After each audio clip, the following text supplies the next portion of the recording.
안녕하세요. 사연에 빠지다의 DJ 민영입니다. 오늘도 두 가지 사연 준비되어 있으니 재미있게 들어주시고요. 구독과 좋아요 버튼도 꼭 눌러주세요. 그럼 오늘의 사연 함께 시작해 볼게요.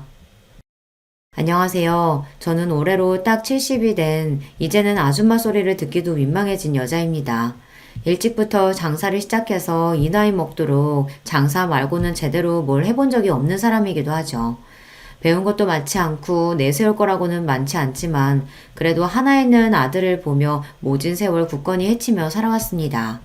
저와 비슷한 나이에 자식 낳고 살아오신 분들이라면 다들 그러시리라 생각합니다만 보잘것없는 인생에서 가장 귀하고 귀한 것을 꼽는다면 역시 자식일 거라고 생각합니다. 저 역시 그렇게 생각하며 평생을 살아왔습니다. 하나 있는 외아들 녀석에게 마음 상하고 상처받을 일이 생긴다 한들 그게 부모의 역할이려니 생각하며 아픈 가슴을 부여지고 미련하게 살아왔죠. 하지만 자식이라고 해서 모든 일이 다 용납되는 건 아니라는 걸, 부모라고 해서 마냥 아무런 대가 없이 내어주기만 해서 될 일이 아니라는 걸 이 나이 먹고서야 겨우 깨닫게 되었습니다. 다 필요 없다. 못난 어미 덕보고 고생 모르고 살아왔으면서 어미 하는 일이 보잘것없다고 이리 어미를 없인 여겨? 나 우습게 아는 놈 나는 없는 셈 치고 살 테니까 어디 너 바라던 대로 창피한 어미 없이 잘들 살아보거라. 어머니 제가 잘못했어요. 딱 한 번만 용서해 주시면 두 번 다시 실망시키는 일 없을 테니까 제발 한 번만 용서해 주세요. 기회는 차고 넘치도록 줬어. 내 평생을 너를 용서하고 또 용서한 결과가 고작 이거냐? 더는 네 놈한테 속을 일 없다. 제가 오죽하면 아들놈한테 이런 소리를 다 했겠습니까? 저로서도 정말이지 쉬운 결정은 아니었어요. 하지만 진작 아들 녀석 버르장머리를 제대로 고쳐놨어야 했어요. 이제 와서 머리 다 굵은 자식 새끼 뜯어 고쳐놓을 수도 없는 노릇이니 마음을 아주 독하게 먹었습니다. 상처 중에 가장 아픈 상처가 믿었던 자식 새끼한테 받은 상처가 아닐까 싶습니다. 저렇게 아들놈 내치고 나서 저라고 어떻게 괜찮을 수 있었겠어요. 한동안 허하고 쓰린 마음을 달랠 길이 없어 적잖이 마음고생을 해야만 했습니다. 여러분들 사연을 들려주는 이 채널의 존재를 알지 못했더라면 아마 저는 더 오랜 시간 혼자 끙끙 가슴앓이를 해야 했을 거예요. 그 생각만 하면 얼굴도 이름도 모르는 여러분들께 참으로 감사한 마음 그뿐입니다. 제 속마음 털어놓을 곳으로 이 채널을 선택한 것 역시 그런 감사한 마음에서 비롯된 것이라고 할 수 있겠죠. 도대체 무슨 일로 하나이는 피부치한테까지 저리 매정하게 돌아선 건지 지금부터 제 사연을 들려드리고자 합니다. 저는 형제 많은 집안의 셋째 딸로 태어났습니다. 세간에서는 얼굴도 안 보고 데려간다는 귀한 셋째 딸이라고들 하지만 실상 저는 그리 귀하게 자란 편은 못 됩니다. 위로는 많은 동생들 건사한다고 항상 날이 서 있던 언니 오빠가 있었고 제 밑으로도 줄줄이 동생이 셋이나 되었으니까요. 중간에 낀 제 신세는 늘 어정쩡하게 짝이 없었습니다. 그렇다고 제 목 야무지게 잘 찾아먹는 야무진 성격도 못 되어서 그 많은 식구들 속에서도 항상 소외감을 느끼며 자랐던 것 같습니다. 공부를 잘했다고 한들 빠듯한 집안 형편에 맞이도 아니고 중간에 낀 저한테까지 기회가 주어졌을 것 같지 않습니다만 어차피 공부에도 별 소질은 없었어요. 그러니 애초에 제게 주어진 선택지는 그리 많지 않았습니다. 고등학교를 졸업하자마자 곧장 시집을 가거나 공장에 취업해서 집안 살림에 보탬이 되거나 둘 중 하나였죠. 그나마 고등학교라도 끝까지 다니게 해준 것만으로도 감지덕지해야 할 판이었어요. 하지만 어린 나이에 덜컥 시집을 가는 것도 무섭더라고요.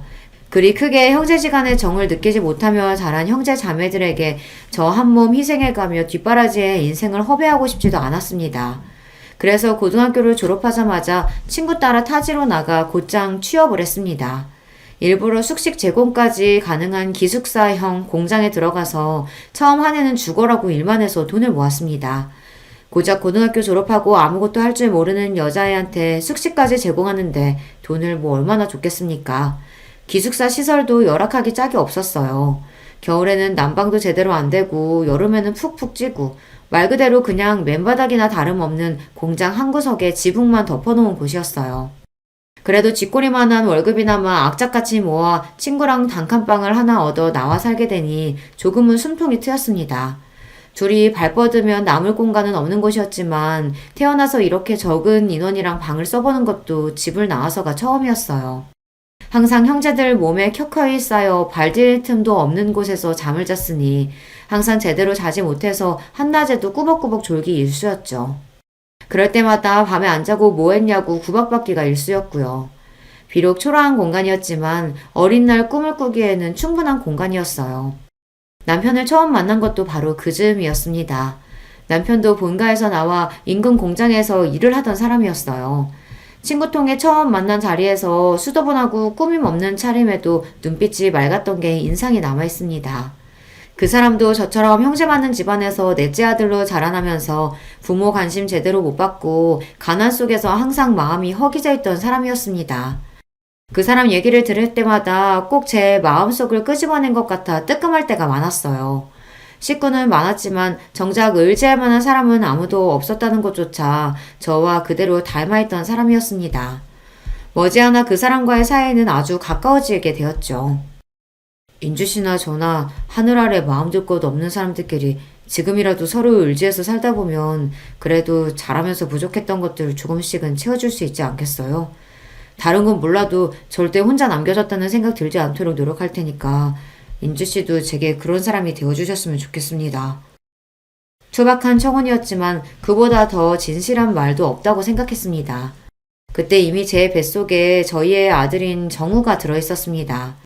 없는 형편에 다른 사람 하듯이 결혼식은 언감생심 꿈도 꾸지 못했고 그나마 가진 옷 중 가장 깔끔한 옷을 입고 사진관에 가서 기념사진 한 장 박는 것으로 결혼식을 대신했습니다.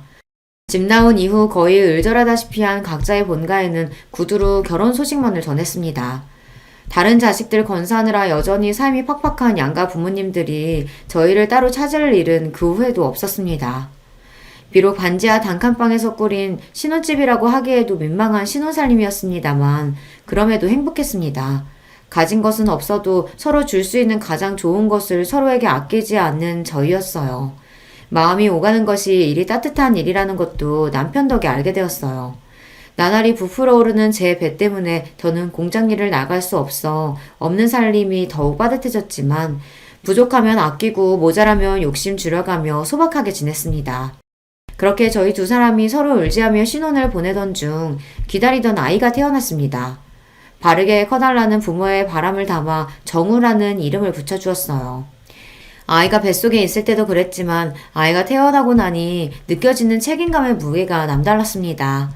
저희 부부 모두 많은 형제들 사이에서 무관심 속에 방치되는 상처를 경험해 보았기 때문에 처음부터 자식을 많이 낳고 싶은 생각은 없었습니다.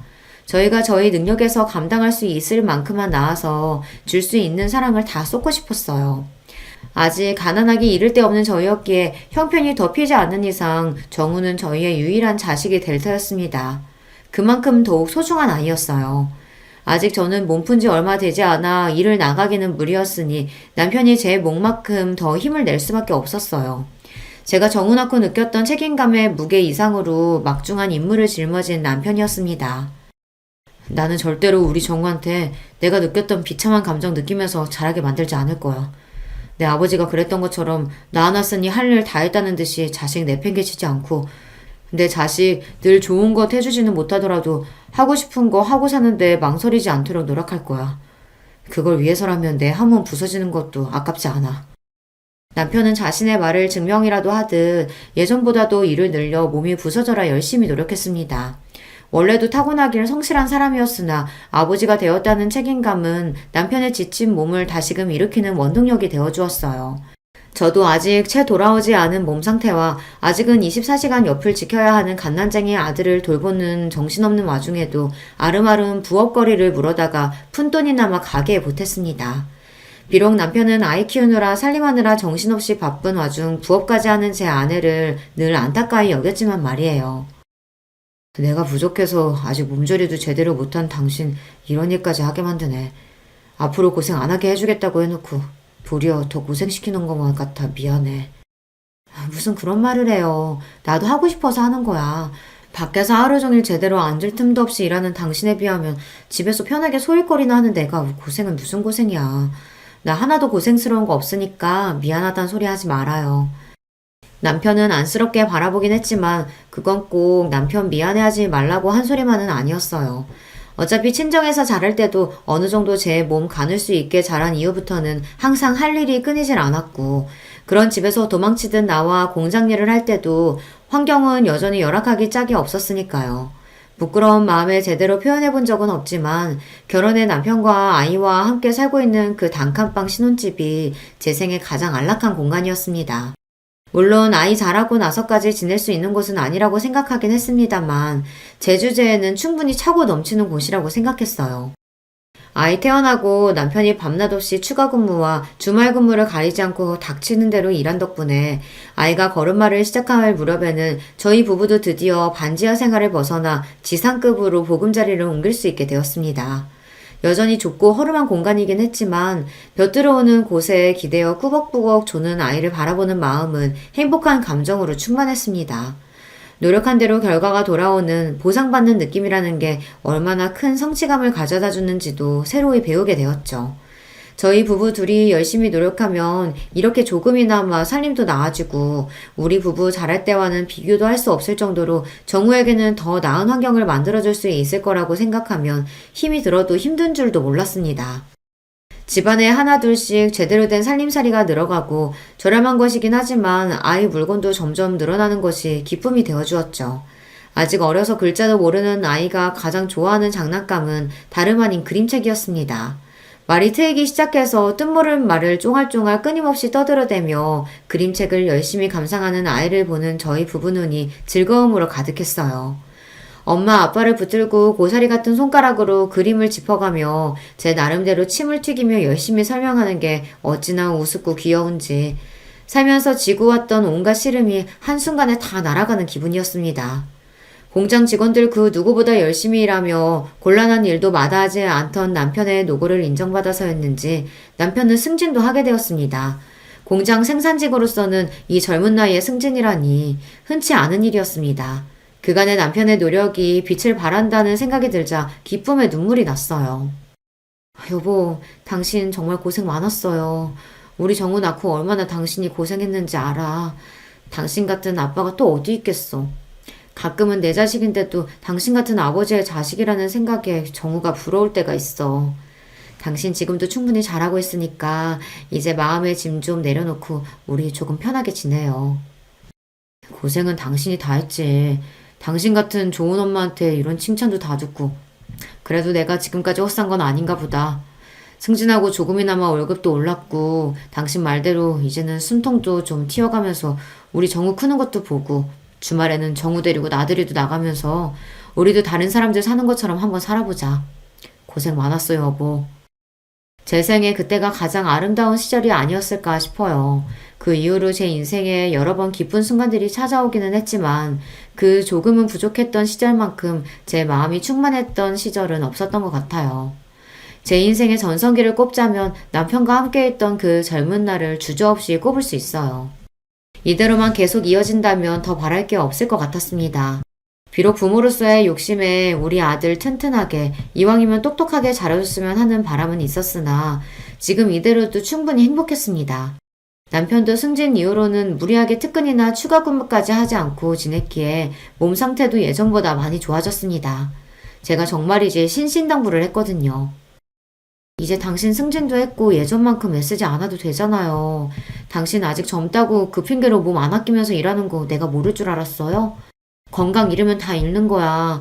아직 우리 정우 이렇게 어린데 앞으로 애 크는 거, 대학 가는 거, 장가 가는 것까지 다 보려면 당신도 이제 관리해야 돼. 그 좋은 시절 다 놓치고 싶은 거 아니면 내 말 들어요. 아, 알았어. 알았대도. 제 성화의 남편도 이제 슬슬 몸을 사리기 시작한 참이었습니다. 젊을 때야 젊은 패기로 어떻게 지나간다고 해도 그게 결국에는 몸에 다 남을 터였어요. 나이 들어 골골대는 것만큼 자식한테 패 끼치는 것도 없다는데 저희 부부 생각이 일치했기에 남편도 가장으로서 당신 몸이 당신 자신만의 것이 아니라는 걸 깨달은 것 같았어요. 스스로를 아낄 줄 모르는 사람이기에 이렇게나마 자신의 몸을 돌볼 줄 아는 사람이 되었다는 사실이 뿌듯했습니다. 그날은 남편 공장에 급작스럽게 추가 주문이 들어와 물량을 맞추느라 전 직원이 야근을 하게 된 날이었습니다. 전화로 야근 소식을 알리는 남편에게 또 당부를 했죠. 당신 내 말 잊지 않았죠?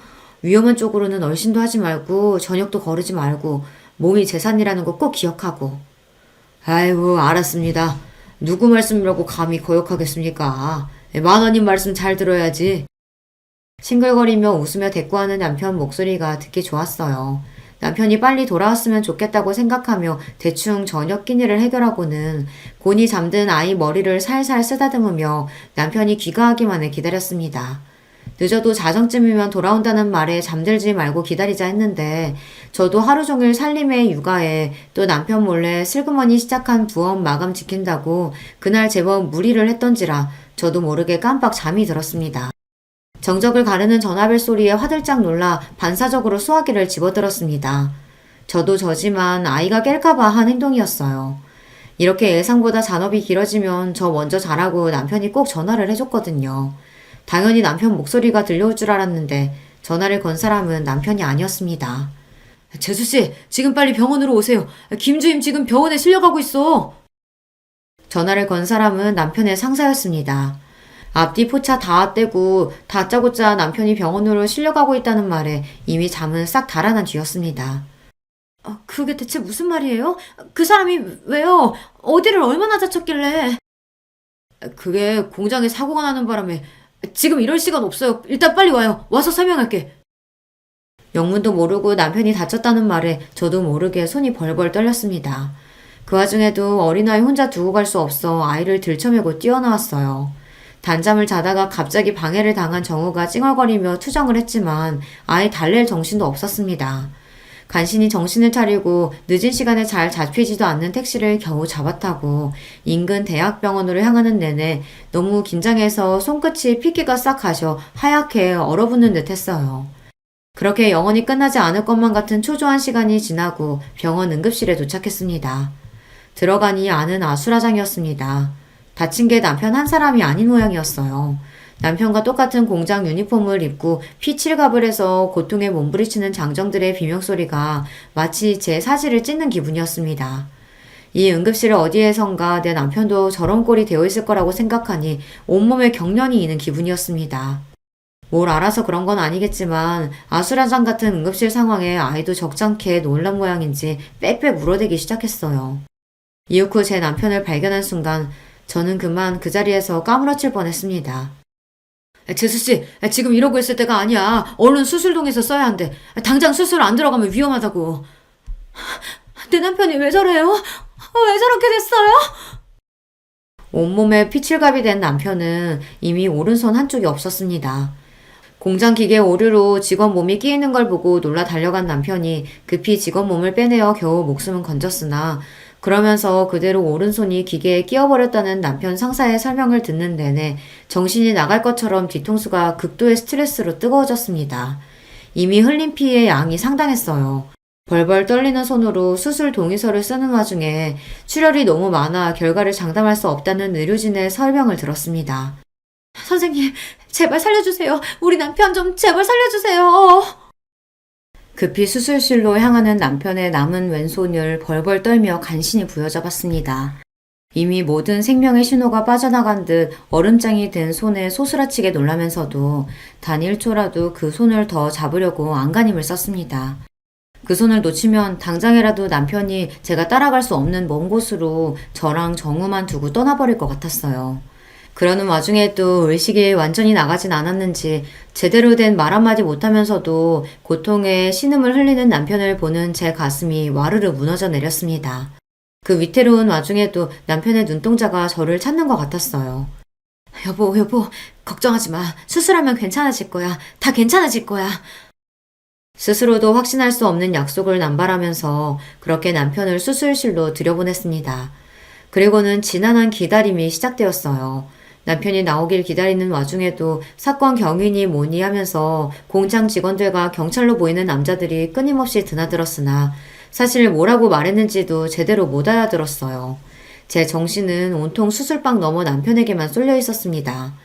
그러는 동안 정우가 자지러지도록 우는 것조차 알아채지 못해 결국 공장 직원 하나가 포대기에서 아이를 빼내 달래고 있었어요. 그 끔찍한 밤을 그대로 꼴딱 세우고 동이 틀 무렵에야 수술실 문이 열렸습니다. 죄송합니다. 김태훈 씨 수술 중 과다출혈로 사망하셨습니다. 안 돼. 안 돼! 제 입에서 나온다고는 스스로도 믿을 수 없는 짐승 같은 울부짖음이 튀어나왔어요. 이 현실이 도저히 믿기지가 않았어요.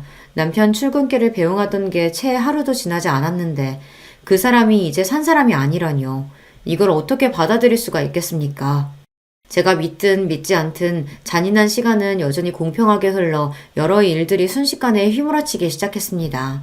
사고의 책임이 사측에 있었기에 제가 정신을 놓고 있는 와중에도 남편의 빈소가 차려지고 사고 보상을 비롯한 복잡한 말들이 끊임없이 오갔습니다. 재수씨, 힘드시겠지만 정신 바짝 차리셔야 돼요. 정우 봐서라도 정신 놓으시면 안 돼요. 남편 잃고 어린 것과 남겨진 저를 안타까이 여겨 애타게 말하는 충고조차 받아들이기 어려웠어요. 그러는 내내 정우는 남편 동료 아내 품에 안겨 있었어요. 제가 미친 듯 울부짖다 까무러치기를 여러 번 반복하는 동안 그런 엄마를 보고 공포에 질린 아이가 더는 제 곁으로 다가오지 않았습니다. 그렇게 정신을 차리지 못하는 와중에 남편의 장례가 끝났습니다. 차가운 땅 속에 남편을 묻고 이윽 후 집으로 돌아왔습니다. 며칠 집을 비우지도 않았는데 방바닥이 싸늘하게 식은 것처럼 꼭 무덤처럼 느껴졌습니다. 며칠 전만 하더라도 더없이 따뜻했던 우리의 공간이 낯설게 느껴지자 비로소 홀로 남은 것이 실감이 났습니다. 그렇게 비통함 속에서 남편을 떠나보내야만 했어요. 정신을 놓고 울다가 그런 와중에도 아이 밥은 먹여야 해 억지로 몸을 일으켜 아이 밥만 주고 저는 식음을 전폐하기를 며칠이 지나고 나니 더는 제 몸도 견뎌내지를 못하더라고요. 결국 정신을 놓은 제 발치에서 아이가 세상이 떠나가라 울기 시작했습니다. 그제야 간신히 정신을 차렸습니다. 아이 아빠 잃은 지 얼마나 지났다고 저까지 잃게 만들 수는 없었어요. 정우야 미안해. 엄마가 잘못했어. 엄마가 잘못했어, 정우야. 그렇게 아이를 끌어안고 애가 끊어질 듯 펑펑 울면서 우리 정우 보란듯이 번듯하게 키워 장성하기 전까지 다시는 아이 앞에서 울지 않으리라 다짐했습니다. 양가 인연 끊긴 지 오래인 마당에 아이가 의지할 곳이라고는 이제 오로지 저 하나뿐이었어요. 무슨 짓이든 해서 이 아이 제대로 키워내는 것만이 제 삶의 원동력이었습니다. 사고로 간 남편 앞으로 남겨진 약간의 보상금 외에 제게 남은 것이 별로 없었습니다. 지금 살고 있는 집도 자가가 아니었고 알뜰하게 모은 남편 월급이 떨어지면 당장 먹고 살 길이 막막할 판이었어요. 그렇다고 저 어린 거 집에 놓고 마냥 일자로 구하러 다닐 수도 없었습니다. 아이 낳으면서 공장도 그만둔 지 오래니 다시 돌아갈 직장이 있는 것도 아니었습니다. 그날부터 주먹밥을 빚어다 아이를 들쳐업고는 새벽에 무작정 인근 터미널로 향했습니다. 허가받고 장사하는 것도 아니니 터미널 관계자한테 쫓겨나기도 부지기수였습니다. 하지만 오늘 하루 벌지 않으면 앞으로의 생활을 장담할 수 없었어요. 쫓겨나도 다시 몰래 들어가고 또 다시 몰래 들어가고 악착같이 주먹밥을 다 팔 때까지 자리를 떠나지 않았어요. 그렇게 얼마간 주먹밥 장사를 하다 보니 버스 기사분들 중에서도 슬슬 단골 손님이 생겨나기 시작했습니다. 젊은 세대기 손맛이 참 야무지네. 여기 이렇게 아름아름 장사하는 분들 여러 계신데 세댁 주먹밥이 제일 맛있어. 제 딱한 사정을 알고 안타까워하시는 분들도 계셨어요. 온 손이나마 녹이라고 따뜻한 음료를 건네주시기도 하셨습니다. 이른 시간에 아이까지 들쳐업고 고생스러워서 어째요. 이거라도 좀 마셔요, 애기 엄마. 여느 때처럼 정우를 얻고 장사를 하고 있는데 어떤 아주머니 한 분이 제 곁으로 오셔서는 말을 거셨어요. 젊은 아기 엄마가 솜씨가 제법이네. 내가 이 인근에서 김밥집을 하는데 사람이 말도 없이 갑자기 출근을 안 해서 요새 여간 고역이 아니야. 그래도 여기서 장사하는 것보다야 수입이야 환경이나 훨씬 나을 텐데 어때? 나 따라가 볼래요? 망설일 이유가 없었습니다. 곧장 아주머니를 따라갔더니 터미널 근처에 김밥집이었어요. 말이 김밥집이지 식사하시고 가시는 손님도 제법 있어 안쪽에는 식사 준비하시는 이모님들도 계셨어요. 저를 즉석에서 데려가신 아주머니는 그 김밥집 사장님이셨어요. 주방 아주머니들은 다 찾고 애기 엄마는 여기서 계속 김밥만 말아주면 돼요. 할 수 있죠? 그럼요, 잘할 수 있어요. 그렇게 아이 들쳐업고 정신없이 김밥을 싸기 시작했어요. 터미널 근처라 그런지 이른 시간부터 손님이 끊임없이 들이닥쳤습니다. 홀에서 식사하시는 분들도 간간히 계셨으나 다들 바쁜 시간에 차 안에서 끼니를 해결하는 분들이 많아 김밥이 정말 많이 나갔습니다. 신들린 듯이 김밥을 싸다 사장님 부르시는 소리에 겨우 눈만 들어 사장님을 쳐다보았어요. 어머, 내 정신 좀 봐. 아직도 애기를 들쳐업고 있어. 아니, 이러다 몸살 나, 애기 엄마. 괜찮아요. 저 계속 일할 수 있어요. 아니, 내가 뭐라고 하려는 게 아니라 저쪽에 애들끼리 놀고 있으니까 좀 맡겨두라고, 응? 혹시나 아이 딸렸다고 겨우 얻은 일감 뺏길까봐 방어적으로 구는 제가 안쓰러우셨는지 안쪽 구석방으로 아이를 데려가시는 사장님이셨어요. 이 시간에 일어나 나오는 여자들 사정이 다 거기서 거기였는지 방 안에는 저희 정우보다는 조금 자란 아이들 여럿이 이미 모여 저들끼리 놀고 있었습니다. 이 일자리 꼭 얻어내야 한다는 생각에 힘든 줄도 몰랐던 몸에 그제야 긴장이 풀렸는지 피로가 확 몰려왔습니다. 그렇게 그날 하루에만 김밥을 300줄은 좋게 싼 것 같아요. 보다시피 우리 집은 김밥 손님이 대부분이야. 그래서 애기 엄마처럼 손 빠르고 야무진 사람이 제일 필요해. 오늘 일하는 거 보니까 걱정할 필요 없겠네. 내일부터 여기로 출근해요. 아이 맡길 곳 없으면 마땅한 곳 찾을 때까지 당분간 아이 데리고 와도 괜찮아. 감사합니다. 정말 감사합니다, 사장님.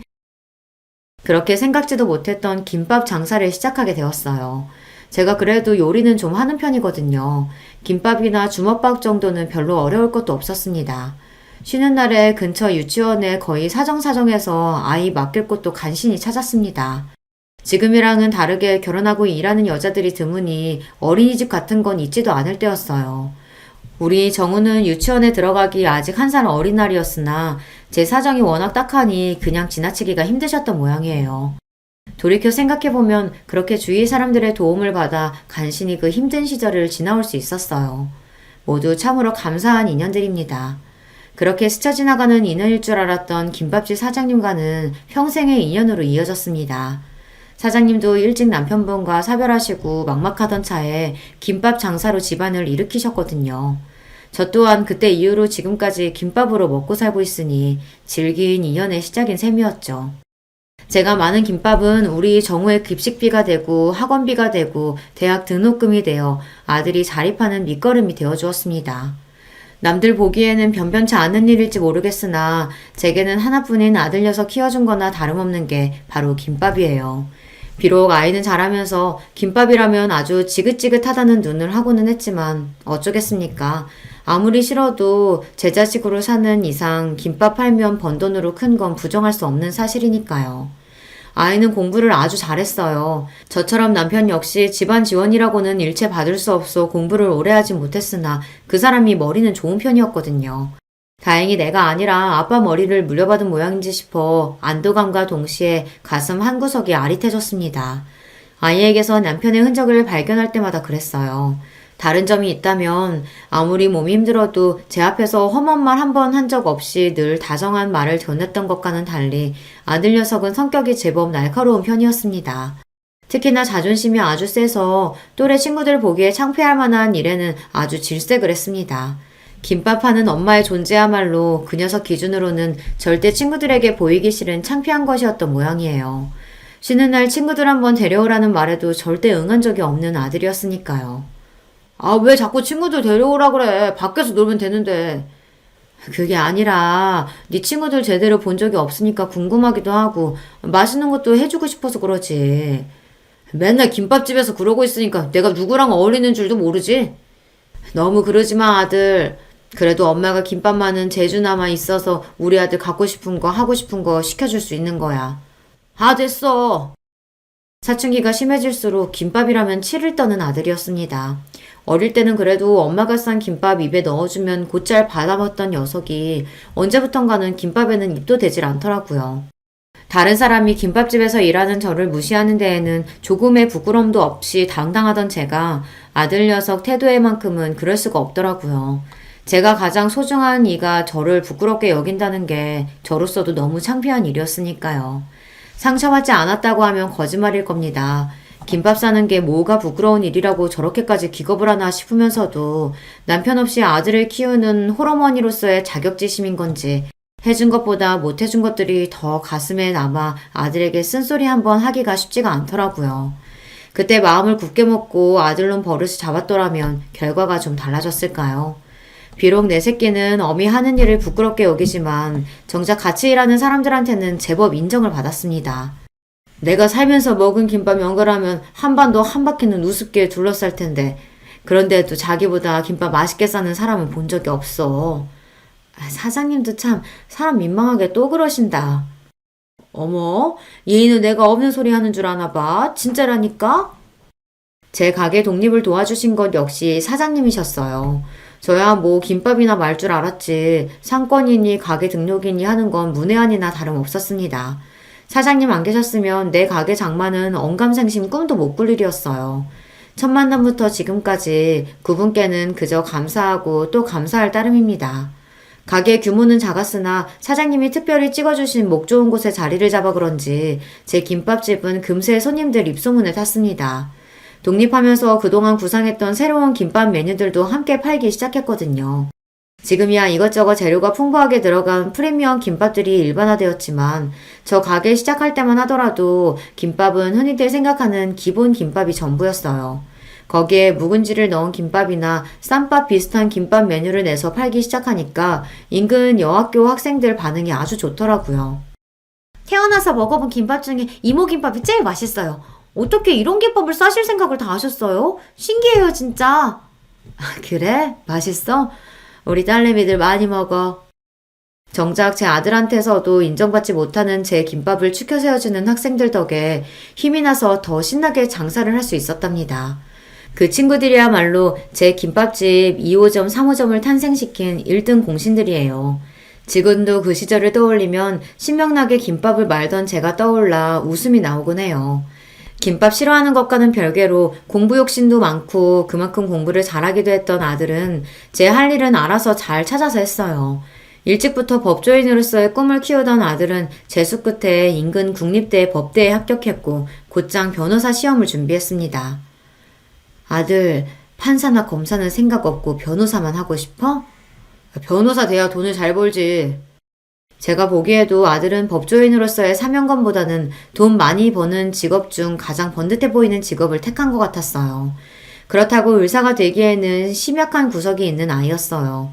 징그럽다고 내장 음식도 안 먹는 녀석이었습니다. 엄마 고생하는 것에 비해서는 제법 곱게 자란 편이었죠.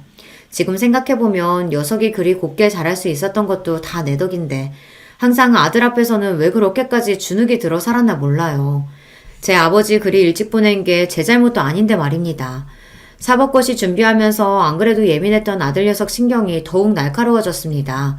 벌써 동기 중에 합격자가 나왔다는 소리를 들으니 어지간히 애가 탔던 모양이에요. 아들, 너무 스트레스 받지 마. 아직 엄마 돈 벌고 있고 네 뒷바라지 하는데 무리 없으니까. 응? 떨어지라고 무슨 고사지네? 하루라도 빨리 아들 합격하길 바라야지. 그게 무슨 소리야. 시험에 대한 부담감을 내려놓으라고 한 말에 발끈하는 아들한테 서운한 마음이었으나 저도 오죽하면 그럴까 싶어 서운함을 애써 꾹꾹 눌렀습니다.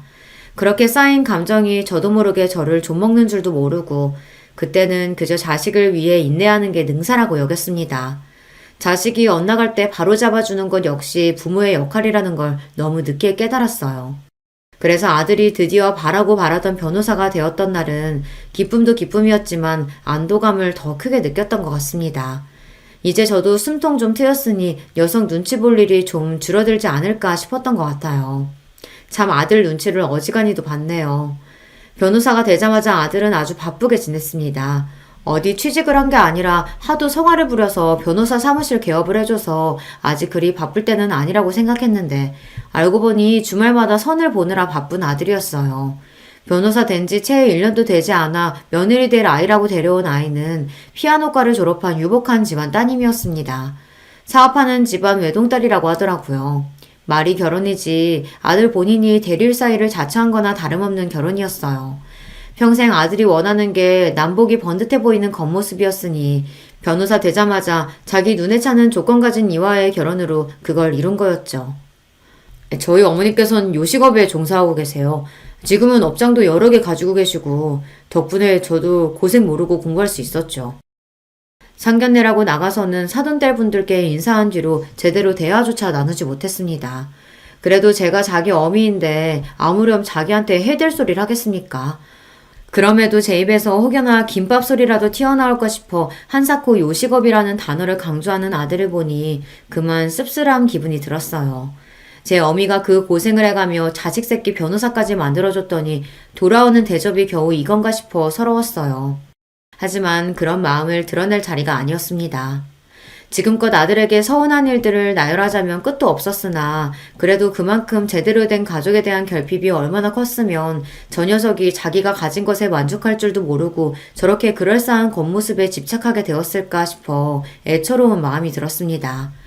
어찌되었든 제 새끼가 아닙니까? 제 새끼 허물 감싸는 걸 유일하게 남은 부모인 저 아니면 또 누가 하나 싶었어요. 그럼에도 녀석이 생각하는 제대로 된 가족에 어미인 저는 결코 들어가지 못했다고 생각하면 여전히 서운한 마음을 달랠 길이 없었지만 말입니다. 며느리 된 아이는 좋게 말하면 새침하고 제가 느낀 바로 있는 그대로 표현하자면 깍쟁이 같은 면이 있는 아이였어요. 결혼하고 시어머니인 저와는 대놓고 거리를 두려워하는 것 또한 그랬습니다. 아무려면 있는 집에서 유일한 딸 자식으로 자라면서 아쉬울 것 없이 살았을 텐데 자기 보기에 별거 아닌 사람처럼 보이는 시어머니 시집살이를 하고 싶었겠습니까? 하지만 애초에 며느리 시집살이 시킬 생각이라고는 눈꼽만큼도 없었던 제 입장에서는 다소 억울한 일이었습니다. 어미 된 입장에서 자식한테 해준 것으로 생색내는 것만큼 없어 보이는 것은 없지만 그래도 그런 대접을 받기에는 제가 아들내외에게 베푼 것들이 적지 않았습니다. 처음에는 사업하는 집안이라길래 그래도 있는 집에 장가가니 아들 살림이 좀 피지 않을까 기대를 한 것도 있었어요. 그래서 신혼집 해달라고 당당하게 요구하는 아들 말에 어이가 없었죠. 너 사무실 얻어준 지도 얼마 안 됐는데 신혼집까지? 너 번 건 다 어쩌고. 그리고 그 댁도 자식한테 아낄 집으로 보이진 않던데. 사무실 개업한 지 얼마나 됐다고 집 얻을 돈까지 마련했겠어. 그러면 그 집에다 신혼집 해달라고 할 셈이었어? 채령이 귀한 댁에서 모셔오는 판에 어부와도 부족한데 그럼 거기다 신혼집까지 해달라고 하라고? 그게 무슨 경우야. 그러는 너는 나한테 무슨 빚을 졌다고 집 해달라는 말을 과자 사달라는 말처럼 하는 건가 잠깐 기가 찼습니다. 제 놈이 저한테 하는 말은 그럼 무슨 경우란 말입니까? 아들 결혼을 준비하면서 마음 다칠 일이 적지 않았던 터라 저도 이제 마냥 예전처럼 억누르기만 하기가 힘들더라고요. 그런 제 마음은 제 마음이고 그렇다고 결혼 얼마 남지도 않았는데 아들 부부를 길바닥에서 자게 할 수도 없고 결국 제가 한 번 더 져주고 말았습니다. 그러면서 며느리에게 감사 인사 한 번을 제대로 들은 적이 없는데 생색낼 생각은 없지만 그렇다고 대놓고 집까지 해준 시어머니 배척하는 건 너무 얌체 같잖아요. 받을 건 다 받아놓고 볼일 다 봤다고 입 싹 닦는 거 아닙니까? 며느리에 대한 인상이 좋을래야 좋을 수가 없었어요. 그리고 그런 며느리 행동을 용인한 게 바로 아들놈이었습니다. 남의 자식 욕할 게 하나 없었다는 뜻이죠. 그러고 보니 아들 장가를 보냈는데도 며느리를 볼 일은 소원하기만 했습니다. 저도 저 달가워하지 않는 사람 굳이 억지로 얼굴 본 마음은 없었어요. 그러다 보니 서로 직접 연락할 일도 없었습니다. 뒤늦게 며느리 생일이 지난 걸 알게 된 것도 그래서였어요. 아이들 결혼시킬 때 생년월일을 받아놓긴 했는데 워낙 연락할 일이 뜸하다 보니 저도 장사하랴 바쁜 와중에 그걸 일일이 기억하지를 못한 거죠. 뒤늦게 며느리 생일이 지났다는 걸 알고 조금 부끄러워졌습니다. 그래도 제가 그보다 살아도 갑절을 더 살았는데 아직 철없는 것들과 똑같이 군 거잖아요. 어른이 되어서 이래가지고는 안 되겠다 싶었어요. 한참을 망설이다가 처음으로 아들 통하지 않고 며느리에게 전화를 걸었습니다. 네, 어머니, 어쩐 일이세요? 한참 만에 전화를 받은 며느리 목소리가 떨떠름했습니다. 반가운 사람 전화가 아니니 그렇겠지만 며느리 목소리를 들으니 괜히 더 위축이 되는 것 같더라고요. 애써 용기를 내서 말했습니다. 채령이 너 얼마 전에 생일이었더구나. 그래도 결혼하고 며느리 첫 생일인데 어른이 돼서 제대로 챙겨주지도 못하고 내가 미안하다. 아니에요, 어머니. 저 생일 잘 보냈어요. 그래도 내가 너 생일상 한 끼는 먹이고 싶었는데 아무래도 집으로 오라고 하면 부담스럽지? 전 그러면 언제 시간 날 때 너 편할 때 가게라도 한번 다녀와. 너 먹고 싶은 거 해줄게. 평생 한 일이라 김밥은 눈 감고도 마니까 김밥도 좀 싸가고. 우리 집 김밥 맛있어. 네, 그럴게요. 그렇게 어색하고 대면대면하게 통화를 마쳤습니다. 전화를 끊고서 저도 모르게 휴 숨을 내쉬었어요. 며느리랑 통화 한번 하는 게 이렇게 긴장되는 일인 줄 몰랐어요. 처음부터 좋은 감정으로 시작하진 않았지만 이렇게 내가 한 걸음 다가가면 그래도 불편하고 꺼려지는 사람으로 남지는 않겠지 애써 스스로를 다독였습니다. 아들로부터 전화가 걸려온 건 며느리와 통화한 지 채 30분도 지나지 않을 때였어요. 평소에 연락도 잘 안 하는 놈이 웬일인가 싶어 전화를 받자마자 놈이 소리부터 버럭 질렀습니다. 엄마, 채령이한테 전화했어? 사람 불편한 거 뻔히 알면서 진짜 왜 그래? 그것도 모자라서 김밥을 싸가라니 많이. 도대체 그런 소리를 왜 하는 거야? 내가 김밥 질색하는 거 뻔히 알면서. 그런 헛소리 할 거면 채령이한테 전화하지 말아요. 이놈이 정말 하다하다 어미한테 못하는 소리가 없었습니다. 자식한테 이런 취급까지 당하고 나니 그제야 정신이 번쩍 들더군요. 분노로 부들부들 떨리는 손으로 휴대전화를 부러뜨리기라도 할 기세로 꽉 쥐고는 저도 소리를 치기 시작했어요. 이 괘씸한 놈의 새끼. 이 은혜도 모르는 금수만도 못한 놈. 니놈이 그게 지금 어미한테 할 소리야? 내 청춘 다 빨아먹어 큰 놈이. 네 어미가 만든 김밥 아니었으면 지금쯤 어디서 어떻게 빌어먹고 살지도 모르는 놈이 감히 어미를 업신여겨? 네 어미 김밥 장사하는 게 그래도 부끄럽더냐? 그렇게 창피하고 싫으면 김밥 팔아 번 돈도 마다하지 그랬냐? 버는 족족 네 놈 돈이라도 된다는 듯 내 등에 빨대 꽂고 살아놓고선 감히 나를 무시해? 내 김밥을 무시해? 내가 만든 김밥만도 못한 놈이 감히? 오냐, 김밥 장수 어미가 그렇게 부끄러우면 김밥으로 해준 것도 도로 싹 토해내라. 나도 내 인생 싸그리 부정하고 날 때부터 귀족이라도 된 년구는 니놈 거만한테도 더는 못 봐주겠다. 그러고는 분노에 차서 씩씩대며 전화를 끊었습니다. 은혜도 모르는 아들놈에 대한 분노와 비로소 그에 대한 서러움과 울분으로 가득 차 있던 속내를 터뜨렸다는 생각에 전에 없이 흥분이 치솟았어요. 그건 분노이자 일견 후련함이기도 했어요. 나 아니면 아무것도 아니었을 놈을 뭐가 그렇게 무섭다고 할 말도 못하고 살았는지요. 그 생각이 들자 더는 놈을 참아줄 이유가 없어졌습니다. 아들놈 퇴근 시간이 채 되기도 전에 아들 내외가 제 집으로 튀어왔습니다. 이 지경까지 와야 아들 내외 얼굴 한번 볼 수 있구나 생각하니 기도 안 차더군요. 엄마, 내 사무실 내놨어요? 어떻게 나한테 한마디 상의도 없이. 네 사무실? 네 사무실이 어딨어? 그게 다 내 돈인데. 눈도 깜짝 않고 야멸차게 말하는 저를 보고 되려 아들 녀석이 당황했습니다. 녀석이 그렇게 당황하는 건 처음 봤어요. 저도 녀석을 어쩔 줄 모르게 만들 수 있었다니 그게 그렇게 손쉬운 방법인 줄 알았다면 진작 좀 해볼 걸 그랬어요. 아직 너희 신혼집 내놨다는 소리는 못 들은 모양이구나. 사무실 얘기만 하는 걸 보니. 내가 내 재산 내 마음대로 하겠다는데 너랑 상의가 왜 필요해? 너는 나한테 뭐 하나 의논하고 결정했니? 그래서 나더러 신혼집 해달라며 일방적으로 통보했어? 강도도 그렇게는 안 할 거다. 어미 무시할 거면 일관되게 무시만 하던가 지갑 취급하며 그동안 잘도 빼먹고 편하게 살았지? 김밥 말아 파는 어미 부끄러워하는 자식 새끼 나도 필요 없다. 꼴 보기 싫으니까 잔말 말고 둘 다 내 집에서 나가. 전에 없이 매몰차게 자기를 내치는 제 모습이 차마 믿기지 않았는지 벌린 입을 다물 줄 모르는 아들이었습니다. 녀석보다 조금 더 빨리 상황을 파악한 며느리가 제 앞에 납작 엎드렸습니다. 어머님, 제가 정말 죄송해요. 그동안 제가 많이 서운하게 해드렸죠? 제가 생각이 모자라서 어머님 마음을 미처 헤아리지 못했어요. 잘못했어요. 화 푸세요. 네 탓할 생각 없다. 내 자식 눈꼴이 저 모양인데 남의 자식한테 입댈 생각 없어. 다만 내 재산 내가 알아서 하겠다는 것뿐이니 나한테 이리 빌어봤자 소용없다. 제 아내까지 내치는 꼴을 보고서야 사태의 심각성을 깨달았는지 아들놈이 제 다리에 매달렸습니다. 엄마, 제가 엄마가 부끄러워서 그런 게 아니라. 아니긴 뭐가 아니야. 세상에 내 존재 가장 작게 만드는 게 바로 네 놈이야. 네 놈 제대로 키워보겠다고 시작한 일을 가장 초라한 일로 만드는 게 바로 네 놈이라고. 내가 뭐 한다고 너 같은 놈 키워낸다고 그 고생을 했는지 모르겠다. 고마워할 줄도 모르는 너 같은 놈 때문에. 엄마, 진정 좀 하시고 제발. 진정은 네가 해야지. 이제 부끄러운 어미 없이 니놈 혼자 헤쳐나갈 세상살이가 결코 녹록지 않을 텐데 그래야 하지 않겠어? 그간 내 그늘 아래서 세상 무서운 줄 모르고 곱게만 자랐지. 그게 결국은 널 위한 게 아니었는데 지금이라도 잘못된 건 바로 잡는 게 맞겠다. 그래도 내 덕에 돈 걱정 없이 법 공부했으니 너도 억울해할 것도 없다. 이제 각자 인생 각자 살자꾸나. 엄마, 잘못했어요. 잘못은 무슨. 돈 아니면 네가 내 앞에서 무릎 꿇을 일이 있겠어? 속 훤히 들여다보이는지 그만하고 이만들 돌아가. 그렇게 아들 내외를 제 집에서 내쳐버렸습니다. 손이 벌벌 떨리기는 했지만 막상 해보니 못할 일도 아니다 싶더라고요. 비록 아무도 남지 않은 집에 남은 건 지난 제 세월에 대한 허무함과 서름뿐이지만 말입니다. 순간 남편이 떠올랐습니다. 저 녀석 하나 제대로 키우겠다고 그 사람과 마음속으로 약속을 했는데 제 몫을 다하지 못한 것 같아 그 사람에게 송구스러웠어요.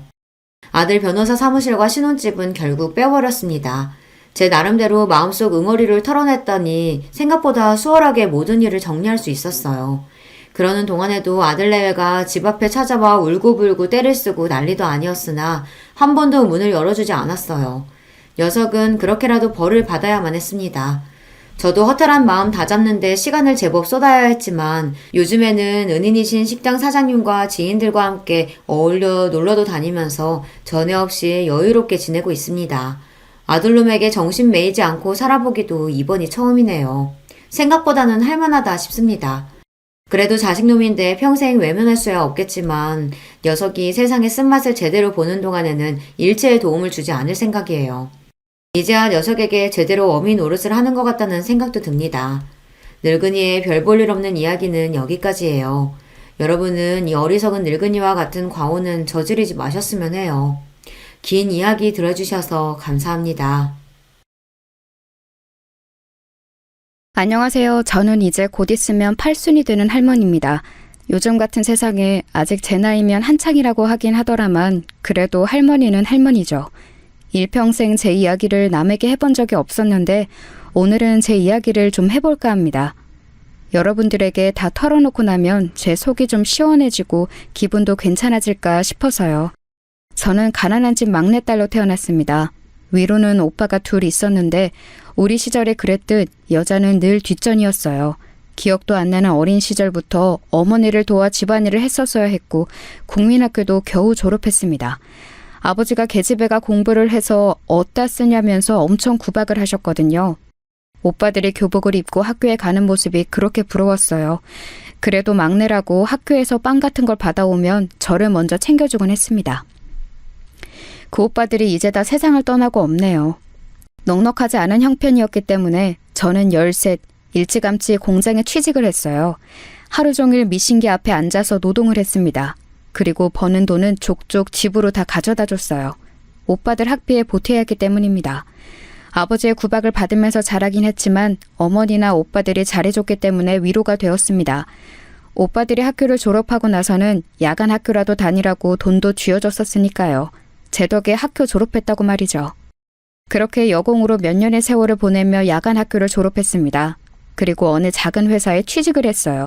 건설회사에서 잡부나 심부름하는 일이었지만 그 당시에는 공장을 벗어난 것만으로도 행복했습니다. 남편은 그때 만난 사람이에요. 제 나이 22살, 남편은 26이었어요. 양쪽 부모님은 궁합도 안 보는 나이 차이라며 호들갑을 떨어대셨어요.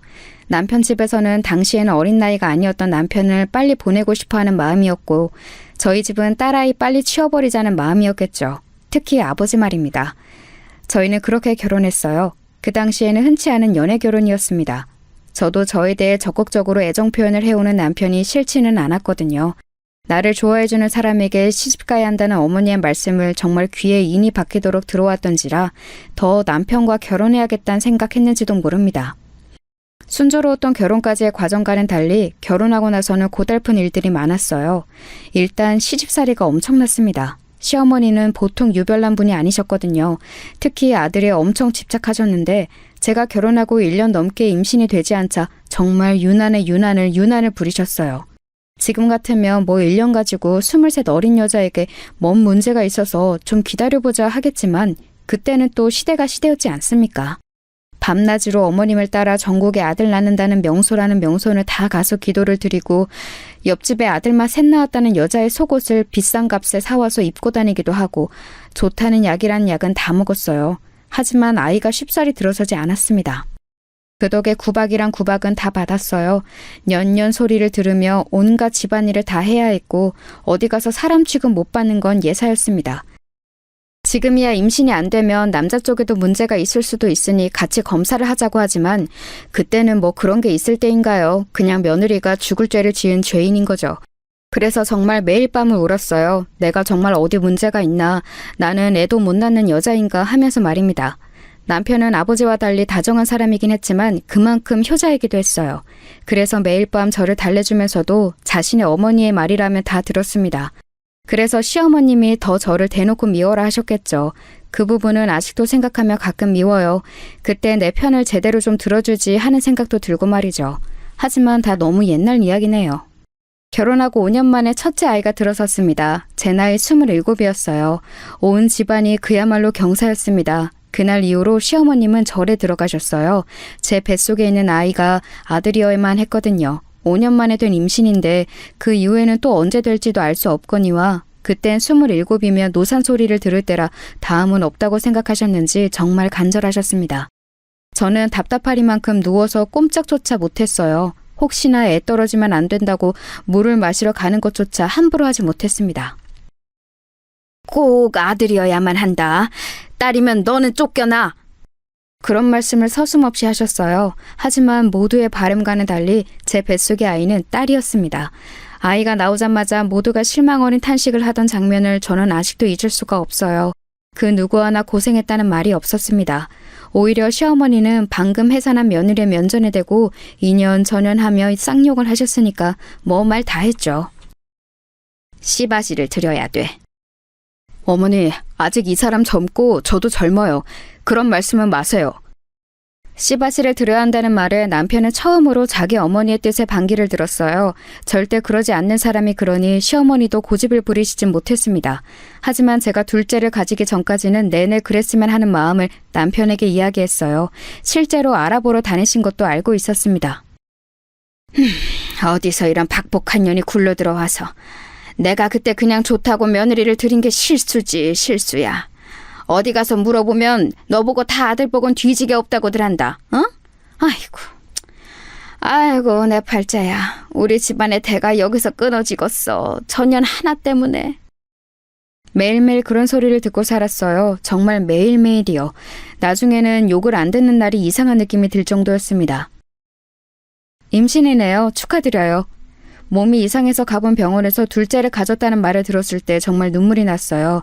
그래서 집으로 돌아가는 내내 대성통곡을 했습니다. 그러고 얼굴이 퉁퉁 부은 채로 집에 들어갔더니 시어머니가 무슨 큰 병에 걸렸냐며 대낮부터 여자가 불성사납게 길거리에서 울고 다닌다며 또 욕이란 욕은 다 하시더군요. 어머니, 저 임신이래요. 뭐요? 진짜요? 네. 아이고 부처님 천지시면이 감사합니다. 아이고. 그날부터 다시 어머님의 기도가 시작됐습니다. 그전과 다른 게 있었다면 가시던 그 절에 저도 함께 들어가 있었어야 했다는 거예요. 산달이 될 때까지는 이 안에서 꼼짝도 말거라. 부정 탄다고 절대 그러면 안 된다 했다. 몰래 나갔다가 나한테 들키면 너 죽고 나 죽는 거니까 그런 줄 알아라. 저는 정말 산 아래로 한 발짝도 내려오지 못한 채 8개월을 가까이를 산속 그 절에서 생활했어요. 불편한 것도 많고 너무 힘들었지만 그래도 아들을 낳아야 한다는 일념 하나로 이겨냈습니다. 남편도 멀쩡한 부인과 반년이 넘는 시간 동안 생리배를 해야 했고요. 내가 당신한테는 정말 많이 미안해. 그래도 남편은 참 다정한 사람이라 참고 살았던 것 같아요. 지금 생각해보면 말입니다. 그렇게 저는 아들을 낳았습니다. 아들을 낳던 날 온 집안에 어머니의 비명 같은 울음소리가 울려 퍼졌습니다. 그리고 결혼하고 처음으로 들었어요. 수고했다. 수고했다는 말입니다. 그 말 한마디 듣자고 7년이 넘는 세월을 그렇게 마음고생 몸고생한 거 생각하니 허무하더라고요. 대체 아들이 뭐라고 말이죠. 하지만 저도 어쩔 수 없는 옛날 사람인지라 딸아이보다는 아들내미가 이쁘긴 하더군요. 그래서는 안 되는데 말입니다. 엄마는 왜 정수만 이뻐해? 엄마가 언제 정수만 이뻐했어. 정이도 예뻐해. 거짓말. 엄마가 맨날 간식도 정수 하나 더 주는 거 내가 모를 줄 알아? 어린 시절 딸아이가 했던 말이 다 늙은 지금도 가슴에 콱 박혀 있어요. 저도 좋은 엄마는 아니었나 봅니다. 그렇게 저는 제 할 몫은 다 했어요. 그렇게 원하고 바라시던 아들도 낳아드렸고 어머님이 돌아가실 때까지 모시고 살았으니 말입니다. 돌아가시기 전에 유언처럼 그러시더군요. 너같이 착하고 잘하는 며느리는 또 없더라. 미안했다. 물론 그 한마디로 모든 것들이 씻기듯 없어진 건 아니었지만 그래도 지난날 제 세월이 아주 헛된 건 아니구나 싶어 눈물이 났습니다. 어머님이 돌아가시고 사람들은 며느리가 시어머니를 참 많이 좋아했나 보다 했지만 제 눈물은 사실 그 안에 대한 눈물이었어요. 당신 정말 고생 많았어. 일평생 효자였던 남편만이 그래도 제 마음을 어느 정도는 알아주더군요. 그거마저 없었으면 진작 짐을 몇 번이고 쌌겠죠. 아들내미는 정이 많은 타입은 아니긴 했어요. 하나 있는 아들 잘 키워야 한다며 어머니가 싸고 돌면서 하고 싶다는 거 다 시켜주고 다 사주고 그렇게 키우는 바람에 버릇이 좀 없기도 했고 말이죠. 그래도 공부는 곧잘 해서 학교도 좋은 학교를 갔어요. 그게 또 어머님의 엄청난 자랑거리셨죠. 만나는 사람마다 손자 학교 자랑을 하셨으니까 말입니다. 딸아이도 공부를 곧잘 했어요. 그래도 딸이 무슨 대학이냐며 절대 안 된다 하셨지만 못 배웠던 게 어린 시절에 한으로 남아있던 제가 정말 빡빡 우겨서 딸아이도 대학을 보냈습니다. 한 푼도 보태줄 수 없다는 어머님 말에 남편이 뒤에서 조금 그리고 제가 모아둔 비상금 조금 그렇게 학비를 쥐어줬던 기억이 나네요. 시간이 좀 지나서 딸아이가 그러더라고요. 엄마가 나한테 다 잘해준 건 아니고 나도 서럽고 섭섭한 기억 너무 많았지만 그때 나 대학 그렇게 보내준 걸로 엄마는 엄마 몫을 다 한 거야. 그리고 나한테 미안해하지 않아도 돼. 그런 말을 듣자고 대학을 보낸 건 아니었지만 그래도 마음에 늘 얹혀있던 것 하나가 덜어지는 기분이 들기는 하더군요. 딸아이는 아직도 종종 그때 엄마가 빡빡 우겨서 비상금까지 털어서 자기 학비에 보태준 걸 고맙다고 말합니다. 그게 벌써 몇십 년 전 이야기인데 말이죠. 아들과 딸내미 둘 다 좋은 대학을 나와서 좋은 회사에 취직을 했어요. 어머니가 그렇게 싸고 돌던 아들내미보다 딸내미가 더 잘 됐지만 말입니다. 집안에서 기집애가 제일 잘나면 머스마가 기가 죽어서 안 되는디. 끝까지 그런 말씀을 하셨지만 말이에요. 아들은 대기업에 입사해서 선을 받습니다. 그것도 사실 어머님이 다 주선하신 거였어요. 참하다는 손주 며느리감을 속에 소개를 받아 이루어낸 혼사였죠. 저도 딱히 불만은 없어요. 사람 좋아 보이던데요? 하기 싫으면 하지 않아도 된다는 말을 아들이 그렇게 말하더군요. 그래서 그냥 그러라 했습니다. 손주를 그렇게 결혼시켜놓고 정작 어머님은 그렇게 보고 죽고 싶어 하시던 증손주는 못 보고 돌아가셨지만 말이에요. 며느리는 말이 없는 무뚝뚝한 편의 며느리였어요. 표현을 잘하진 않지만 그래도 챙겨야 할 집안 대소사 같은 것 빠지지 않는 편이었습니다. 물론 좀 이상하다 생각했던 적은 있어요. 시어머니가 있을 때와 저랑 둘만 있을 때 태도가 좀 다르긴 했거든요. 그래도 워낙 어르신이니 그런가 보다 했습니다. 하지만 어머님이 돌아가시고 나니 그랬던 이유를 알겠더군요. 어머님이 저희 아들 주려고 모아놓은 재산이 좀 있었습니다. 그 이야기를 어디서 들었는지 들었던 모양이에요. 할머님 통장 어머님이 가지고 계세요? 남편 준다고 하셨었는데. 어머님의 장례를 치르자마자 하는 소리에 솔직히 기겁하긴 했지만 그래도 돈 앞에선 다들 그러기도 하고 알뜰살뜰 모아서 뭐 지들한테 쓰겠지 싶어서 군말 없이 어머님의 통장을 건넸던 기억이 납니다. 뭐 사실 어머님이 돌아가시기 직전에 그건 저희 아들 몫이라고 몇 번이나 말씀하신 것도 있고요. 딸내미는 섭섭해하지도 않았어요. 지 할머니가 어떤 사람인지 워낙 어린 시절부터 보고 자란 탓이었겠죠. 엄마 보험 수혜자 너로 해둘 거야. 너는 그거 가져. 무슨 그런 소리를 해! 그런 소리 하지도 마! 딸내미는 엄마는 벌써 무슨 그런 죽는 소리를 하는 거냐며 엄청 화를 내더라고요. 아무튼 며느리에 대한 인상이 좋은 건 아니었습니다. 애가 정이 많아 보이지도 않았고요. 하지만 딱히 흠잡을 만한 일을 한 것도 없었고 저는 시어머니에게 너무 박대를 당하며 살아왔기 때문에 하나밖에 없는 며느리에게 싫은 소리 하고 싶지 않았어요. 그래서 되도록 말을 얹지 않고 자기가 하고 싶은 대로 뒀습니다. 그래서 교류가 없는 편이었어요. 명절이나 생일에나 한 번씩 볼 정도로요. 그마저도 얼마 가지 않아 다는 오지 않고 1년에 한 번 정도로 줄어들긴 했지만 말입니다. 애들한테 그다지 바라는 것도 없었고 지들 밥벌이 다 잘하고 결혼해서 부모 속 안 썩이는 것만으로도 효도라고 생각하고 있었기 때문에 불만은 없었습니다. 그리고 시어머니가 돌아가신 이후에는 남편이랑 여기저기 같이 여행도 다니고 하면서 둘이서 잘 지냈거든요. 어머니가 아들 몫이라고 몰래 숨겨두었던 땅이 좀 있었는데 그게 많이 올랐어요. 그 주변에 싹 다 재개발에 들어갔거든요. 그래서 그 땅을 팔아 건물을 한 채 사서 남편과 그 건물에 세를 받아 생활했습니다. 둘이서 여행 가고 싶은 곳 마음대로 다니고 맛있는 거 먹고 그러기에는 차고 넘치는 돈이었어요. 며느리에게 이 아이가 일반적이진 않구나 하는 감정을 느낀 것도 그 즈음일 겁니다.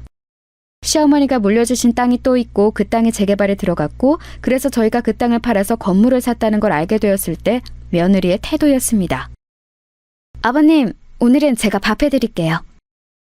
전과는 너무 다르게 애교도 있고 잘하더군요. 특히 남편에게 말이죠. 하지만 남편은 시어머니랑은 달리 그런다고 우리 며느리 하는 사람은 아니었지만 말입니다. 아버님이 좀 무뚝뚝한 편이신 것 같아요. 좋으면서 저러는 거니까 너무 신경 쓰지 말거라. 그래도 혹여나 며느리가 기분이 상할까 제가 중간에서 많이 애쓰긴 했어요. 그렇게 평화롭다면 평화로운 날들이 지속될 줄 알았습니다. 그런데 불행은 그럴 때 갑자기 찾아오는 거더라고요. 암이라고 하는구먼. 너무 늦게 발견해서 수술도 의미가 없냐. 여태 건강검진 한번 제대로 받지 않고 자신만만하게 살아온 벌이었을까요? 제가 닥달해서 한 건강검진에서 남편은 암이라는 진단을 받은 겁니다. 노인들은 진행이 느려서 그래도 몇 년은 살 수 있다고 하더만 그 사이에 우리도 열심히 놀려 다녀야겠어. 아유, 무슨 소리예요. 입원해서 수술하고 치료를 받아야지. 어차피 다 늙은 노인네 얼마 더 살자고 그 병원에서 누워있기만 해서 뭐하나. 그냥 하고 싶은 거 하고 먹고 싶은 거 먹으면서 살 만큼 살다가 가면 되는 거지. 남편은 끝까지 고집을 꺾지 않았습니다. 그래서 결국 제가 졌어요. 남편은 그동안 모든 재산을 제 앞으로 해뒀어요. 그 사실을 알게 된 며느리가 미리 상속을 하면 좋지 않을까요? 하고 넌지시 물었지만 남편은 완강했습니다. 내가 젊어서 네 시어머니한테 못한 게 너무 많다. 내 거 다 주고 나중에 자기 죽을 때 이거 다 마음대로 알아서 하라고 할 거요. 자식들한테 한 푼도 안 준다고 해도 그것은 네 시험의 뜻이고 다 준다고 해도 네 시험의 뜻이고 나는 그렇게 결정했으니까 그 이야기는 다시 하지 말거라. 남편이 노골적으로 불편한 기색을 비췄기 때문에 며느리도 한 발 물러설 수밖에 없었어요. 남편의 뜻에 따라 그냥 하고 싶다는 거, 먹고 싶다는 거 다 하고 다 먹으면서 그렇게 보냈습니다. 자기가 걸을 수 없게 될 때까지 말이죠. 그리고 더 이상 그럴 수 없게 될 만큼 병이 약화되었을 때 병원에 누워서 그러더군요. 당신 병간호 하게 하고 싶지 않아서 항상 당신보다 하루 더 늦게 죽게 해달라고 그렇게 빌었었는데 결국은 당신 또 고생시키다 가는구먼. 나는 평생 당신한테 좋은 남편은 될 수가 없나벼. 어머니 때문에 미웠던 적은 많았어도 당신이랑 결혼한 걸 후회한 적은 없었으니까 안 미안해도 돼요. 그 말에 남편이 울더라고요. 그 말을 한 지 얼마 되지 않아 남편은 세상을 떴습니다. 남편이 세상을 떠난 날 정말 많이 울었어요. 아직도 다 늙어서 이렇게 눈물이 나는구나 싶을 만큼 많이 울었습니다. 하나밖에 없는 남편이자 또 친구가 떠난 느낌이었어요. 늘 옆에 공기처럼 있던 사람이 없어지니까 정말 한 번의 체감이 확 되더라고요. 남편이 없는 빈자리가 말입니다. 그래서 한동안은 우울증 같은 게 왔었어요. 엄마, 좀 먹어. 아빠도 엄마 이러는 거 원하지 않으실 거야. 딸이 이틀에 한 번꼴로 집에 와서 저를 챙겼습니다. 그때 딸아이 아니었으면 견뎌내기 힘들었을 거예요. 물론 며느리도 평소보단 훨씬 더 얼굴을 비추긴 했습니다. 어느 정도 시간이 지나고 남편의 빈자리도 또 혼자라는 사실도 적응이 되어갈 무렵 남편이 쓴 일기를 읽게 되었어요. 그 일기에는 저에게 얼마나 미안한 마음을 가지고 있는지에 대한 내용과 자기가 떠나고 나서도 제가 호강했으면 하는 마음이 가득 담겨 있었습니다. 그래서 남편의 뜻에 따라 살기로 했어요. 맛있는 것도 많이 먹고 친구들이랑 여행도 다니고 그러면서 지냈습니다. 그러다 문득 친구들이 그러더군요. 그 많은 재산 다 어쩌고 죽을 거요? 그냥 나 죽으면 알아서들 나눠 갖는 거 아니요? 아우, 안 돼. 그러면 싸움 나. 쥐들이 더 가져가겠다고. 미리미리 어느 정도 주겠다 다 정해놔야 된다니까. 아, 그러고 죽기 전엔 절대 주면 안 되고. 그냥 미리미리 줄 만큼 다 주고 나 쓸 것만 남겨두면 안 되나? 아우, 큰일 날 소리 하네. 그러면 태도가 싹 바뀐다니까. 죽기 전엔 정말 한 푼도 주면 안 돼.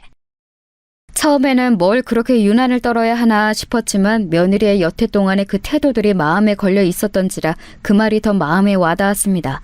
친구들의 조언대로 변호사를 만나 딱 3등분으로 나눠줄 생각이었어요. 딸내, 아들내, 그리고 나머지는 기부로 하는 걸로 말입니다. 예전부터 좋은 일을 늘 하고 싶었는데 기회가 없었거든요. 뉴스 같은 곳에서 전 재산을 기부했다는 사람들을 보면서 대단하다고 생각했던 적도 많았습니다. 물론 저는 전 재산을 기부하는 건 아니라 아이들에게도 줄 생각이긴 했지만 말입니다. 어머님, 변호사 만나셨어요? 그런데 며느리가 제가 말하지도 않았는데 제가 변호사를 만난 걸 어디서 듣고 와서 묻더라고요. 그걸 어떻게 알았니?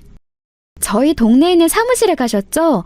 저희 동네에 제가 아는 사람이 많아서 만났다. 재산 문제로 만나신 거예요? 답지 않게 정말 꼬치꼬치 묻더군요. 며느리가 재산에 대해 관심이 많은 건 알고 있었던지라 그냥 별 문제가 될 것 같지는 않아서 다 대답했습니다. 주변에서 죽기 전에 미리 나눠야 한다고 해서 아직은 그냥 만나보기만 한 거야. 아직 유언장을 쓴 건 아니었거든요. 변호사 말로는 정확하게 재산 파악을 해서 뭐는 누구에게 그런 걸 정확히 써야 한다고 하더라고요. 그래서 시간이 좀 걸린다고요. 어떻게 하실 건데요? 지들이 받을 재산인데 궁금할 것도 같다 생각하며 그냥 이야기했어요. 3등분해서 큰애, 니네, 그리고 나머지는 기부할 거다. 제 그 말에 며느리 눈이 동그래지더군요. 기부를 하신다고요?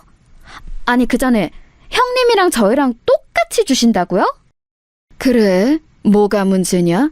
너네는 어머니가 주신 돈도 따로 받아간 게 있지 않니? 그것도 적은 돈이 아닌데. 아니, 아무리 그래도 아들이잖아요. 요즘 세상에 그런 게 어딨어. 그리고 기부는 무슨 말씀이세요? 예전부터 뉴스 같은 거 보면서 전 재산 기부했다는 할매, 할배들 멋지다고 생각했다.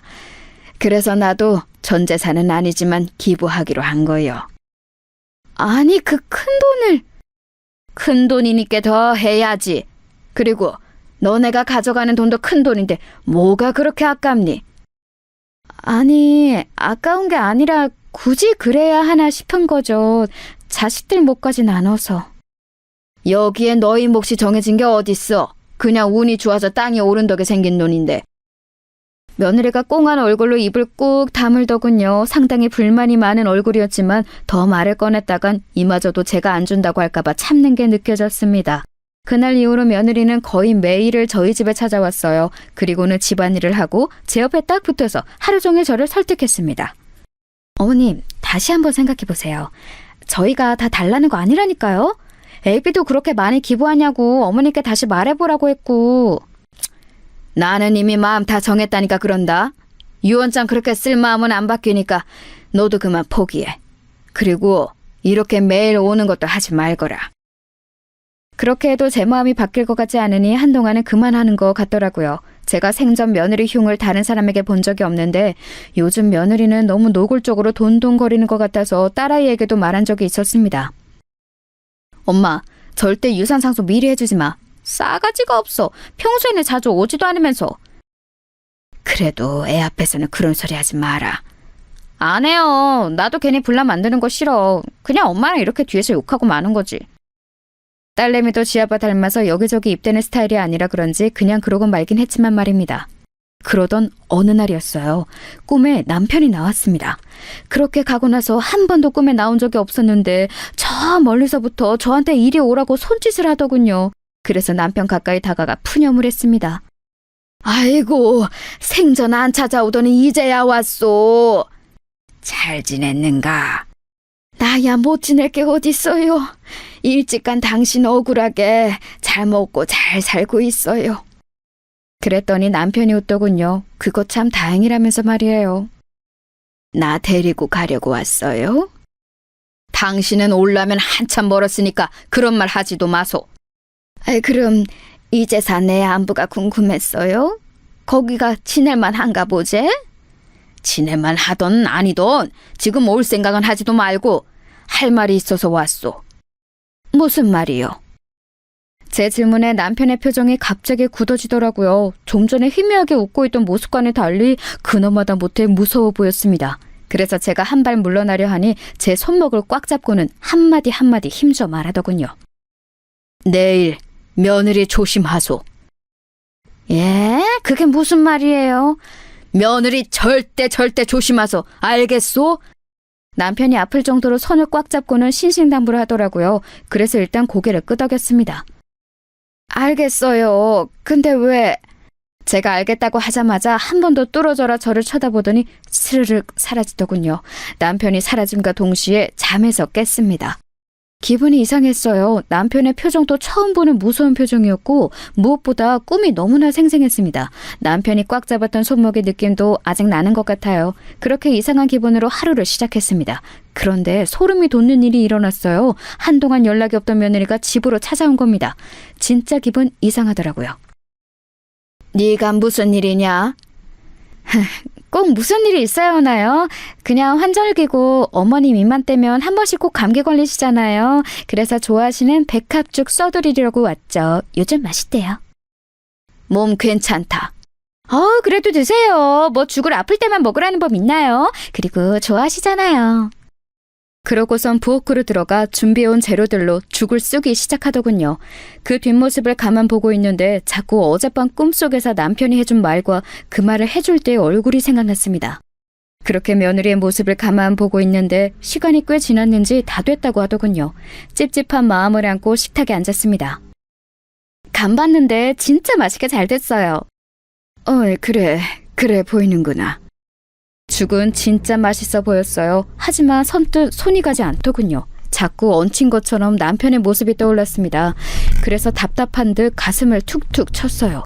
그랬더니 며느리가 자리에서 벌떡 일어서더군요. 뭘 가져다 드릴까요? 그리고는 제 대답도 듣지 않고 벌떡 일어나 물을 가지러 돌아서더군요. 그때였습니다. 갑자기 왜 그런 생각과 행동을 했는지 모르겠지만 며느리의 앞에 놓인 며느리의 죽과 제 앞에 놓인 제 죽을 바꿔야겠다는 생각이 들더군요. 그냥 그래야겠다는 생각이 들었습니다. 그래서 퍼뜩 그릇을 바꿨어요. 그리고 모른 척 앉아 있었습니다. 심장이 정말 벌렁벌렁거렸어요. 지금 다시 생각해도 그러네요. 어머님, 여기 물이요. 그래, 고맙다. 며느리는 그런 제 모습을 잠시 보다가 자신이 먼저 먹기 시작했습니다. 저도 며느리가 먹기 시작하는 걸 보고 한술 떴어요. 맛있네. 맛있더라고요. 생일에도 잘해주지 않던 며느리의 음식을 이렇게 이런 상황에서 먹게 되는 게 기분이 묘했지만 말입니다. 걱정했던 일은 일어나지 않았어요. 며느리는 죽을 잘 먹고 과일까지 깎아서는 같이 먹고 뒷정리까지 하고서는 집으로 돌아갔습니다. 아무 일도 일어나지 않아서 오히려 민망하고 그런 생각을 잠시나마 했던 게 며느리한테 좀 미안하더라고요. 아휴, 그 양반은 왜 생전 나타나지도 않다가 나타나서 그런 말을 해서는. 남편이 왜 그런 말을 했을까 생각하며 오늘 며느리를 의심한 걸 하루 종일 자책하고 있을 때였어요. 늦은 밤이었는데 아들에게 전화가 왔습니다. 생전 전화를 잘하지 않는 아이라 무슨 일인가 싶어서 전화를 얼른 받았어요. 네가 이 시간에 어쩐 일이냐? 무슨 일 있어? 어머니, 오늘 집사람 어머님 집에 갔어요? 아들의 목소리가 어딘가 급박해 보이더라고요. 그래서 바로 대답했습니다. 와서 백합죽 끓여줘서 같이 먹고 돌아갔는데 왜? 무슨 일이 있는 게냐? 아니, 이 사람이 지금 알러지 증상이 심하게 올라와서 응급실에 왔는데 뭘 먹었는지 말을 안 하잖아요. 그 자리에서 휴대폰을 떨어뜨릴 뻔했어요. 며느리와 저는 같은 알러지를 가지고 있습니다. 바로 땅콩 알러지예요. 어릴 적 땅콩을 먹고 죽을 뻔한 이후로는 땅콩을 먹지 않는다는 이야기를 했던 적이 있는데 자신도 그렇다고 한 적이 있었거든요. 어머니? 아들의 목소리가 들려오는데도 멍하게 휴대폰을 들고만 있었습니다. 무슨 말을 해야 할지도 모르겠고 그냥 멍하기만 하더군요. 지금은 괜찮니? 네, 지금은 주사 맞아서 괜찮아지고 있는데 땅콩 알러지가 있는 사람이 자기가 찾아서 그걸 먹었을 리도 없고 그럼 뭘 먹었는지 말을 해줘야 하는데 말을 안 하잖아요. 애가 오늘 할머니 집 간다고 했대서 전화해봤어요. 며느리는 주사를 맞고 자는 중이라고 하더군요. 그렇게 전화를 끊었는데 저도 모르게 눈에서 눈물이 흘렀습니다. 재산 때문에 시어머니를 죽이려고 죽에 땅콩가루를 집어넣는 며느리라니요. 저에게 이런 드라마에서나 볼 법한 일이 일어날 거라고는 상상도 한 적이 없거든요. 정말이지 세상이 뒤집힌 것 같은 기분이었어요. 아니, 죽다 살아났으니 그게 맞긴 한 거겠죠. 아이고, 애들 아버지. 손을 덜덜덜 떨며 어제 꿈에 나타난 남편을 부르짖었어요. 그렇게 그날은 충격으로 밤을 지새우다시피 했습니다. 그리고 그 다음날 먼저 딸애에게 이 이야기를 전했어요. 딸애가 너무 놀라서 한달음에 달려왔더군요. 그리고 저를 붙잡고 울면서 화를 내기 시작했습니다. 엄마는 그렇게 될 때까지 아무 의심도 안 했어? 진짜 큰일 날 뻔했잖아. 아빠가 꿈에 안 나타났으면 어쩌려고 그랬어? 상상이나 했겠니? 그런 일을 할 거라고. 딸애는 한참을 울면서 화를 내더니 당장이라도 누구 하나 때릴 기세로 일어서더군요. 내 인연을 가만두나 봐. 그 자식도 가만 안 둘 거야. 어디서 그런 년을 데리고 와서는. 일단 앉아라. 내가 그렇게 말한다고 해도 그 아이가 박바국이면 그만인데 누구 말을 믿겠니? 너도 처음에 엄마가 잘못한 거 아니냐고 몇 번을 되물었잖아. 딸을 씩씩거리더니 이내 앉더군요. 그리고는 눈물을 닦으며 말했습니다. 그러면 이렇게 하자. 어떻게? 내일 엄마 혼자 병문안을 가. 그리고는 그냥 왜 그랬냐고 물어봐. 모른 척해도 다 알고 왔다고 그래. 녹음기 꼭 가져가서 녹음하고. 알겠지? 며느리를 만날 생각을 하니까 다시 손이 떨려왔지만 그런 무서운 아이랑 아들을 계속 같이 살게 둘 수도 없는 노릇이었습니다. 그리고 또 언제 저한테 그런 짓을 또 할지도 모르잖아요. 그래서 덮어둘 수는 없었어요. 딸이 했던 당부를 몇 번이나 되새기면서 며느리가 입원해 있는 병원으로 갔습니다. 병실 앞에서 딸이 알려준 대로 휴대폰의 녹음 버튼을 누르고 심호흡을 한 번 크게 한 뒤 문을 열었어요. 며느리가 딴 곳을 보고 있다가 저를 보고는 화들짝 놀라더군요. 제가 올 줄은 몰랐던 것 같습니다. 그리고는 제 눈치를 보기 시작했어요. 별일 아니라고 아범한테 어머니한테는 절대 말하지 말라고 했는데 했다고 하더라고요. 며느리의 그 말에도 대꾸 없이 그냥 가만히 보고 있었어요. 그랬더니 평소와는 달리 입을 쉬지 않고 계속 떠들더군요. 다 나와서 이제 퇴원하면 되는데 왜 오셨어요 괜히. 눈치를 보면서 그렇게 말하길래 그냥 조용히 넌지시 물었습니다. 딸아이가 한 당부대로 절대 화는 내지 않고요. 왜 그랬니? 그 말에 며느리가 굳더군요. 그러고는 얼굴이 하얗게 질리기 시작했습니다. 뭐가요? 무슨 말씀하시는지 저는 모르겠어요. 너 그날 나한테 준 죽에 땅콩가루 섞은 거 내가 모르고 왔을 줄 아냐?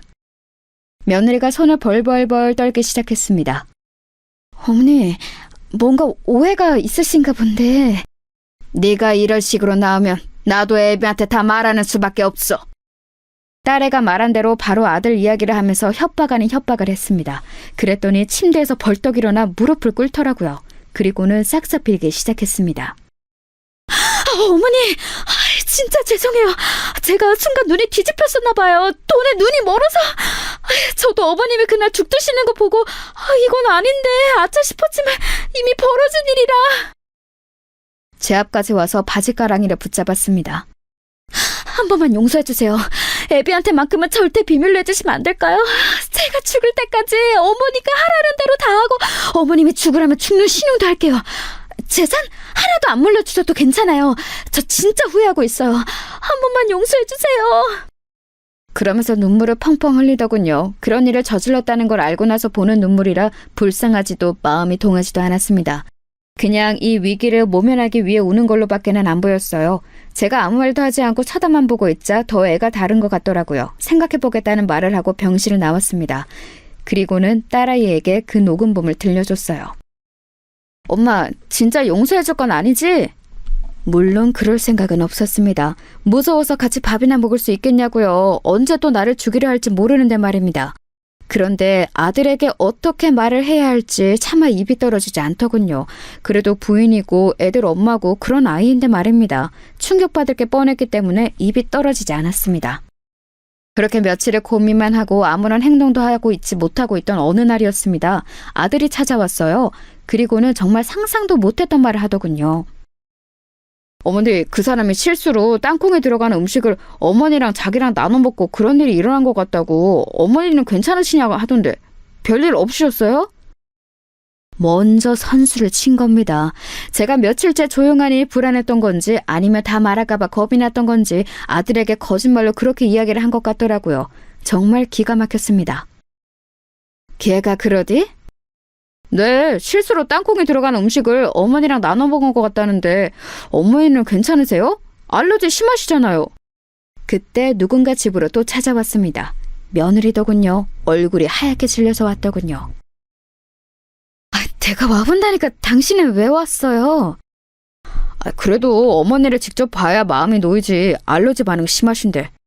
아직 별일 없는 거 보면 괜찮으신데 잘 지나가신 거죠? 그래 보이긴 한데 어머니 괜찮으신 거 맞죠? 며느리가 중간에서 제 눈치를 계속 보더군요. 안 괜찮다. 그쵸? 제가 알기론 어머니 어렸을 때 죽을 뻔하신 뒤로 절대 안 먹는다고 제가 아버지한테 몇 번이나 이야기 들었었는데 얼른 병원에 가서 검사라도. 나는 안 먹었어. 에? 근데 방금 안 괜찮다고.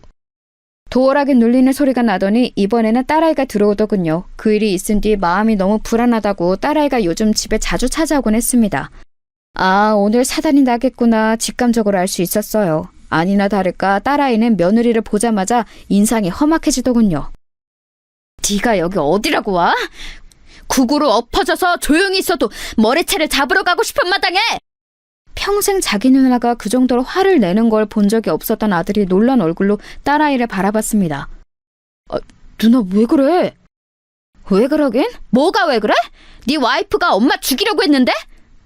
아니, 실수로 땅콩이 들어간 음식을 같이 먹은 건 맞지만 일부러 그런 것도 아니고 실수인데 뭘 또 죽이려고 했다까지가. 뭐? 실수? 너 지금 실수를 했니? 딸아이가 씩씩거리면서 며느리를 노려보니 며느리가 입술을 꽉 깨물더군요. 그러고는 다짜고짜 무릎을 꿇었습니다. 제가 정말 죽을 죄를 지었어요. 다시는 이런 일 없게 하겠습니다. 정말 실수했어요. 실수라고 밀고 나가기로 했나 보더군요. 제가 녹음까지 해놨을 거라고는 꿈에도 생각하지 못하는 것 같았습니다. 실수? 실수를 했니 너 지금? 네. 어떻게 생각하시는지 알겠는데 저는 진짜 실수한 게 맞아요. 제가 죽을 뻔한 게 그 증거이지 않아요? 딸아이가 기가 차서 가슴을 퍽퍽 치더군요.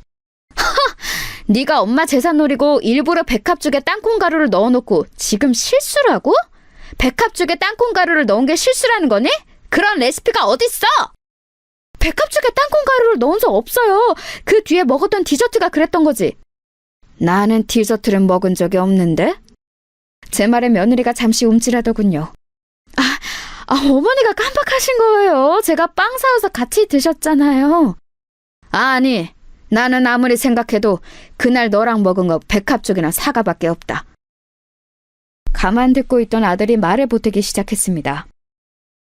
백합죽에 이 사람이 땅콩가루를 왜 넣어? 누나도 너무 억측하지 마. 사람을 어떻게 그런 식으로 보고 말해. 네가 사람 보는 눈이 없으니까 저런 애는 마누랍시고 데리고 사는 거야. 지금 말 다 했어? 생사람 이렇게 말도 안 되는 소리 하면서 잡는 누나는 인성이 뭐 좋은 사람이야? 생사람? 생사람? 엄마가 그날 아빠가 꿈에 나타나서 며느리 조심하라고 안 했으면 그 말이 떠올라서 제 죽그릇이나 엄마 죽그릇 안 바꿨으면 그날 그거 먹고 쓰러진 사람은 엄마가 됐을 거야. 엄마는 집에 혼자 있으니까 아무도 발견해주는 사람 없이 그냥 돌아가셨겠지. 근데 뭐? 억측? 생사람? 그거 다 그냥 추측이잖아. 그리고 이 사람도 크게 아팠으니까 기억이 뭔가 잘못됐을 수도 있는 거고. 정말 너무들 하시네요.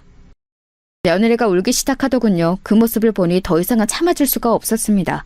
그래서 방으로 들어가 휴대폰을 들고 나왔어요. 그리고는 그날 했던 대화의 녹음을 틀었습니다. 그 안에는 며느리가 제게 싹싹 빌면서 아들에게만은 비밀로 해달라는 음성이 다 녹음되어 있었어요. 그걸 듣는 며느리 얼굴이 하얗게 질려갔고 아들 또한 마찬가지였습니다. 당신 이거 뭐야? 진짜야? 여보, 그게 아니고... 며느리가 아들의 팔을 붙잡았지만 아들은 그런 며느리를 소름 끼친다는 듯 밀어버렸어요. 며느리가 바닥에 엎어져서는 울기 시작했습니다. 어머니 죄송합니다. 누나 미안해. 일단 나도 생각할 시간이 좀 필요해서. 그리고는 정말 충격받았는지 비틀거리며 집 밖을 나서더군요. 그 뒤를 며느리가 따랐습니다. 한바탕 난리가 나고 난 뒤 딸아이는 차라리 잘 됐다며 시원하다 했지만 아들의 그 충격받은 얼굴이 머릿속을 떠나지 않더군요.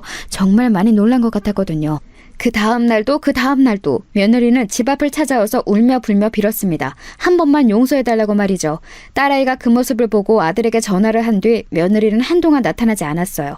그리고 얼마 뒤 아들을 통해 소식을 들을 수 있었습니다. 이혼하기로 했어요.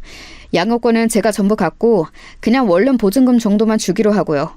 마음 같아서는 경찰에 바로 신고를 하고 싶고 그래야 하는 게 맞는 거지만 애들 엄마잖아요.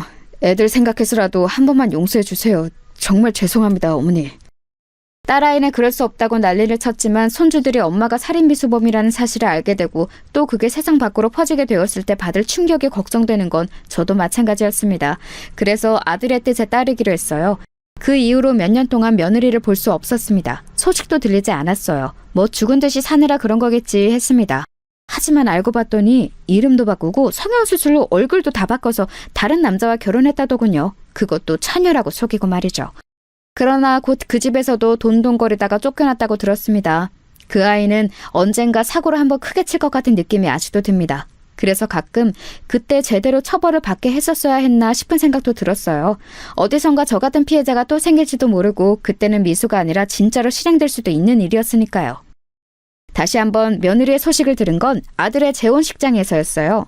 아니, 소식을 들었다기보다 제 눈으로 봤죠. 그 아이를 말입니다.